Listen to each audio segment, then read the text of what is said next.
যুদ্ধের ময়দানে পাকিস্তানের সেনাপ্রধান জেনারেল অসীম মুনির কমান্ডিং অফিসারদের ইশারায় শত্রুপক্ষকে ঘায়েল করতে ছুটে চলছে পাকিস্তানের সাঁজোয়া যান। আকাশপথে ভারতকে মোকাবিলায় নিজেদের প্রস্তুতির বিষয়টিরও জানান দিল পাকিস্তানের বিমান বাহিনী। ভারতের বিরুদ্ধে লড়তে সেনাবাহিনীর ইউনিফর্মে ট্যাঙ্কের উপর দাঁড়িয়েই জেনারেল মুনির সামরিক বাহিনীর সদস্যদের দিচ্ছেন বিভিন্ন দিক নির্দেশনা। তার জ্বালাময়ী বক্তব্য শুনেই উপস্থিত সেনা সদস্যরা জিন্দাবাদ জিন্দাবাদ প্রতিধ্বনিতে প্রকম্পিত করে তোলেন যুদ্ধের ময়দান। নিজের বাহিনীকে যুদ্ধে ঝাঁপিয়ে পড়তেই যেন জেনারেল মুনিরের সর্বোচ্চ চেষ্টা।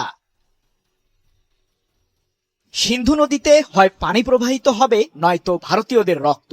দিল্লির প্রতি ইঙ্গিত করে পাকিস্তান পিপলস পার্টির চেয়ারম্যান বিলাওয়াল ভুট্টো জারদারি এমন হুঁশিয়ারি দিয়েছেন, যার ফলে ভয়ে কাঁপছে প্রধানমন্ত্রী নরেন্দ্র মোদীর নেতৃত্বাধীন ভারত সরকার। সম্প্রতি পাকিস্তানের সিন্ধু প্রদেশের মিরপুর খাস শহরে এক জনসভায় বিলাওয়াল ভুট্টো বলেন, আমরা যুদ্ধে বিশ্বাস করি না। সিন্ধু নদীর পানি রক্ষার্থে আমাদের এখন নরেন্দ্র মোদীর মুখোমুখি হতে হবে। আমাদের সেনাবাহিনী ভালো করেই জানে কিভাবে ভারতীয় উস্কানির করা জবাব দিতে হয়। ২রা মে এক প্রতিবেদনে বিষয়টি নিশ্চিত করেছে পাকিস্তানের সংবাদ মাধ্যম সামা টিভি। এদিকে কাশ্মীরের পেহেলগাম ইস্যুতে থমথমে পরিস্থিতি বিরাজ করছে ভারত ও পাকিস্তানের সেনাবাহিনীর মাঝে। দেশ দুটির সীমান্ত রেখা লাইন অফ কন্ট্রোলের অন্তত 5টি জায়গায় টানা 8ম দিনের মতো সংঘর্ষে জড়িয়েছে ভারত ও পাকিস্তানের সেনারা, এমন দাবি ভারতীয় সংবাদ মাধ্যম এনডিটিভির।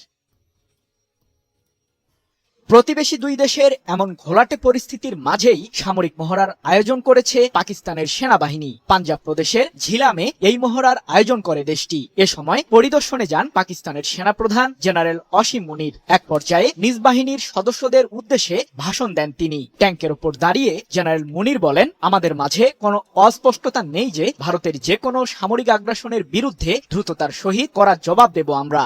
যদিও পাকিস্তান আঞ্চলিক শান্তির প্রতি প্রতিশ্রুতিবদ্ধ, তবুও জাতীয় স্বার্থ রক্ষার জন্য আমরা প্রস্তুত আছি। এ সময় পাকিস্তানের সামরিক বাহিনীর ট্যাঙ্ক ও কামান সহ বিভিন্ন সাঁজোয়া যানের মহড়া উপভোগ করেন জেনারেল মুনির। এক প্রতিবেদনে বিষয়টি নিশ্চিত করেছে পাকিস্তানের সংবাদ মাধ্যম দ্য ডন।